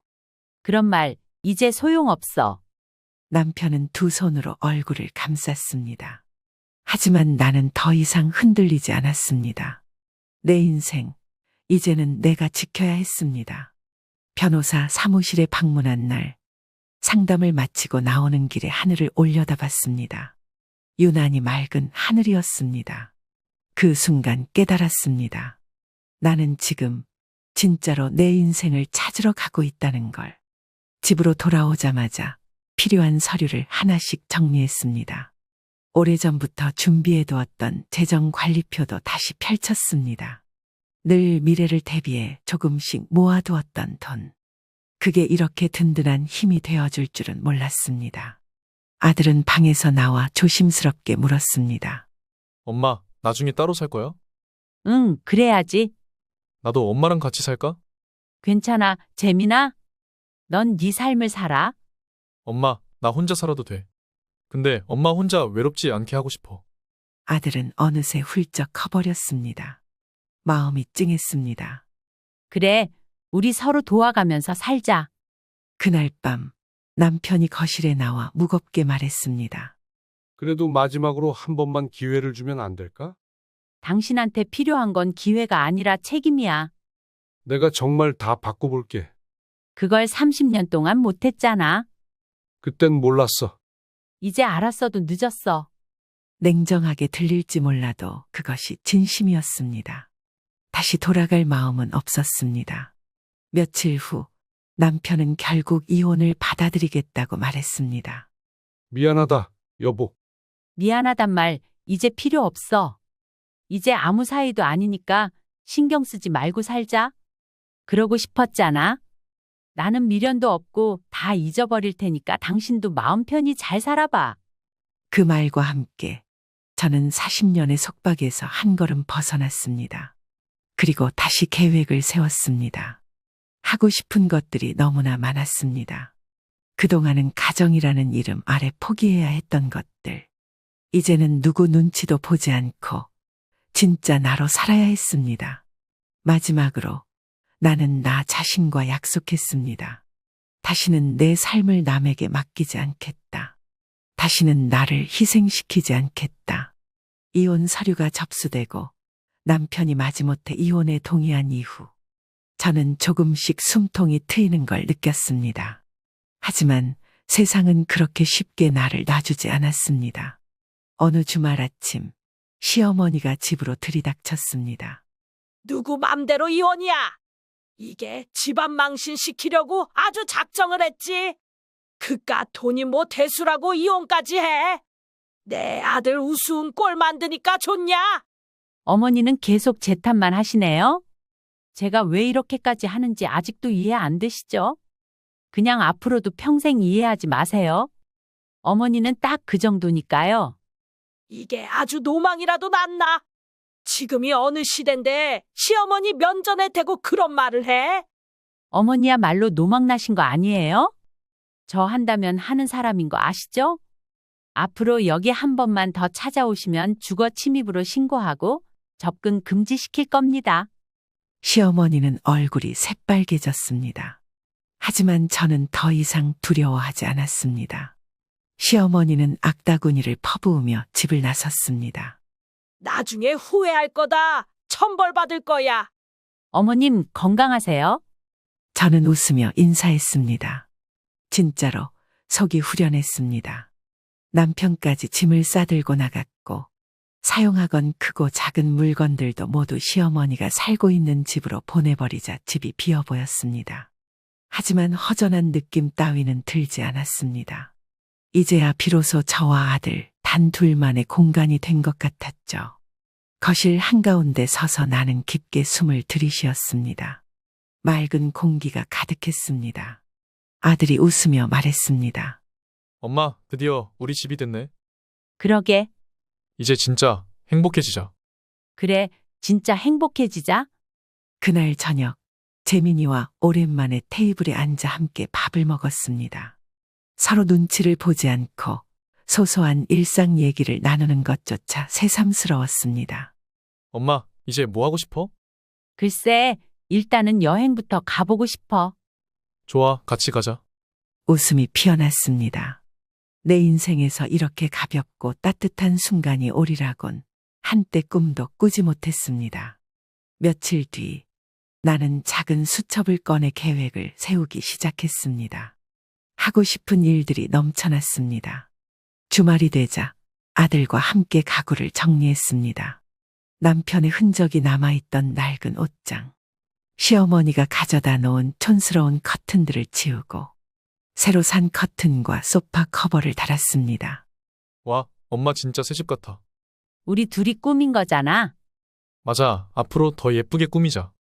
마치 새로 태어난 기분이었습니다. 하루는 동네 공원을 산책하다가 벤치에 앉아 하늘을 올려다봤습니다. 맑은 하늘, 따뜻한 바람, 세상은 변하지 않았지만 내 마음이 변하니 세상이 달라 보였습니다. 가끔 문득 외로움이 찾아오기도 했습니다. 긴 세월 동안 억눌러왔던 감정들이 밀려올 때도 있었습니다. 하지만 이제는 도망치지 않았습니다. 그 감정들마저도 나의 일부로 받아들이기로 했습니다. 선이야, 울고 싶으면 울어. 웃고 싶으면 웃어. 이제는 내 마음대로 살아도 돼. 스스로를 다독이며 하루하루를 살아갔습니다. 시간이 흐르면서 나도 조금씩 달라졌습니다. 예전에는 사람들의 눈치를 많이 봤습니다. 이렇게 살아도 되나 늘 두려웠습니다. 하지만 이제는 생각했습니다. 내가 내 삶을 책임진다. 그러니 내 행복도 내 몫이다. 그 생각이 나를 단단하게 만들어 주었습니다. 어느 날 재민이가 조심스럽게 말을 꺼냈습니다. 엄마, 나 이직하려고. 정말? 응, 지금 회사보다 더 좋은 조건이야. 네가 좋으면 엄마도 좋아? 근데 엄마, 혹시 서운해하지 않을까 봐. 왜 서운해? 네 인생은 네가 책임져야지. 엄마 최고야. 아들은 환하게 웃었습니다. 나는 그 웃음을 보며 다시 한번 다짐했습니다. 나도 내 인생 책임질 거야.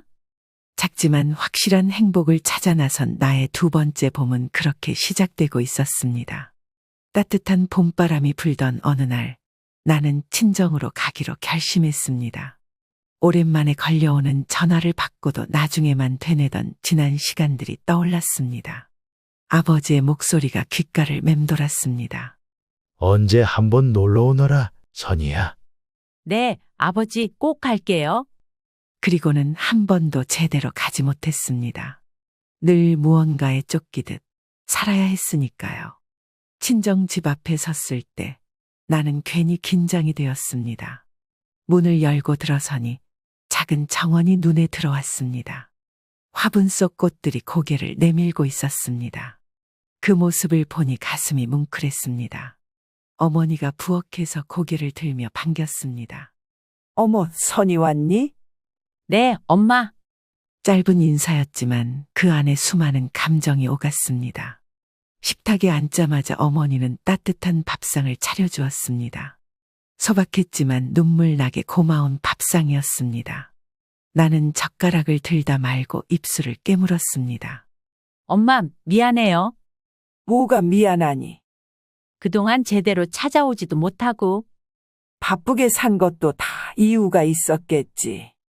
어머니는 아무렇지도 않게 말했지만 그 말 한마디에 나는 울컥했습니다. 아버지도 조용히 옆에 앉아 계셨습니다. 네가 이렇게 다시 와준 것만으로도 고맙다. 나는 참았던 눈물을 결국 흘리고 말았습니다. 정말 죄송해요, 아버지, 엄마. 어휴, 그만 울어라. 네가 고생한 거 다 안다. 그날 저녁 나는 부모님과 많은 얘기를 나눴습니다. 결혼 생활, 남편과의 갈등, 그리고 이혼까지 부끄럽지 않게 털어놓았습니다. 네가 견딜 만큼 견뎠으면 된 거다. 이제부터라도 네 행복 찾아야지. 부모님의 말이 그렇게 따뜻할 수가 없었습니다. 며칠 후 재민이도 친정에 놀러 왔습니다. 할아버지, 할머니, 저 왔어요. 아이고, 재민이 왔구나. 어머니는 반가워서 재민이 손을 꼭 잡았습니다. 아버지는 손주를 보며 빙그레 웃었습니다. 남자 대장부가 됐구나. 엄마랑 저 이제 서로 의지하면서 잘 살 거예요. 그래, 니들끼리 잘 살아라. 이젠 네 엄마도 좀 쉬어야지. 그날 밤 친정집 마루에 나란히 앉아 별을 바라보았습니다. 오래전 어린 시절처럼. 그때는 세상이 참 넓어 보였는데 어느새 이렇게 많은 시간을 돌아왔습니다. 엄마, 아버지 고마워요. 고마울 것 없다. 네가 잘 사는 게 우리가 바라는 거다. 나는 가슴 깊이 새겼습니다. 진짜 가족은 조건 없이 품어주는 사람이라는 걸. 며칠을 친정에 머물고 돌아오는 길. 나는 혼잣말을 했습니다. 이제 정말 괜찮아. 상처받은 마음이 서서히 아물어 가는 걸 느꼈습니다. 그 후로도 종종 친정을 찾았습니다. 차 한 잔을 놓고 도란도란 얘기 나누고 가끔은 함께 시장도 갔습니다. 부모님이 살아계시는 동안 최대한 곁을 지키고 싶었습니다. 그리고 깨달았습니다. 사람은 결국 돌고 돌아 가장 따뜻한 곳으로 돌아오는구나. 가족은 잊혀지는 게 아니라 늘 그 자리에 있는 거였구나. 제법 오랜 시간이 흘러 봄이 지나고 여름이 다가왔습니다. 세상은 변함없지만 내 안에서는 많은 것이 달라졌습니다. 나는 매일 아침 창문을 열어젖히고 깊게 숨을 들이쉬었습니다. 오늘도 내 하루를 시작하자. 누구의 눈치도 누구의 허락도 필요 없는 하루였습니다. 재민이는 이직 후 바빠졌습니다. 출근길에 서로 짧게 인사하고 각자 하루를 보내고 가끔 늦은 저녁에 마주 앉아 소소한 얘기를 나눴습니다. 엄마, 나 요즘 진짜 행복해. 그래, 엄마도 그래. 서로의 행복을 빌어줄 수 있는 관계, 그것이 가족이라는 걸 새삼 느꼈습니다. 나는 오래 미뤄왔던 취미를 시작했습니다. 수채화 강습을 등록하고 하루에 1시간씩 그림을 그렸습니다. 처음 붓을 잡았을 때는 손이 떨렸습니다.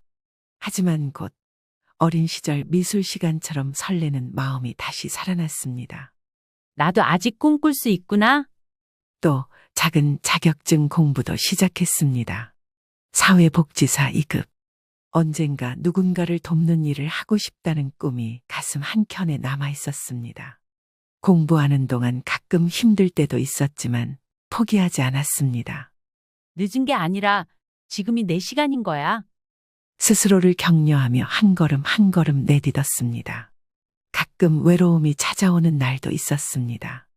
혼자 식탁에 앉아 조용히 밥을 먹고 밤이면 문득 허전한 마음이 밀려들었습니다. 그럴 때면 나는 창밖을 바라보며 말했습니다. 괜찮아. 선이야, 지금은 너한테 필요한 시간이야. 누구도 대신해 줄 수 없는 외로움. 하지만 그 안에서 나는 나를 키우고 있었습니다. 주말이면 작은 여행을 다녔습니다. 근교 산책로를 걸으며 꽃을 보고 혼자 커피를 마시고 책을 읽었습니다. 세상과 다시 친해지는 연습을 하고 있었습니다. 어느 날 오래전 친구에게 연락이 왔습니다. 선이야, 우리 오랜만에 볼까? 좋지? 친구들과 웃으며 수다를 떨고 서로 살아온 이야기를 나누는 시간. 나는 너무나 행복했습니다. 다시 사람들 사이에 서도 되겠구나. 계절은 어느새 가을을 향하고 있었습니다. 나는 거울 앞에 서서 조용히 미소 지었습니다. 주름이 늘었고 머리카락에도 흰빛이 드리웠지만 나는 내 얼굴이 마음에 들었습니다. 이 주름은 내가 버텨온 시간의 훈장이야. 진짜 나를 사랑하는 방법을 이제야 조금 알 것 같았습니다. 가끔은 미래가 막막할 때도 있었습니다. 경제적 걱정, 건강 걱정, 앞으로의 외로움도. 하지만 이제는 두려움보다 기대가 컸습니다. 내가 결정하고 내가 책임지는 인생. 그것이 얼마나 소중한 것인지 몸으로 느끼고 있었습니다. 아들 재민이가 어느 날 이런 말을 했습니다. 엄마, 나중에 내 집 장만하면 엄마 방 꼭 하나 만들 거야. 됐어. 엄마는 혼자 사는 것도 좋아. 그래도 엄마는 내 소중한 가족이니까. 그 말이 어찌나 따뜻하게 들리던지 가슴 한켠이 울컥했습니다. 나는 알았습니다. 가족이란 함께 살아야 하는 게 아니라 서로를 응원해 주는 것이라는 걸. 나와 재미는 그런 가족이 되어가고 있었습니다. 어느 늦은 밤, 나는 작은 다이어리에 이렇게 적었습니다. 나는 내 인생을 사랑합니다. 나는 지금 진짜 내 삶을 살고 있습니다. 긴 터널을 지나 나는 드디어 빛을 찾았습니다.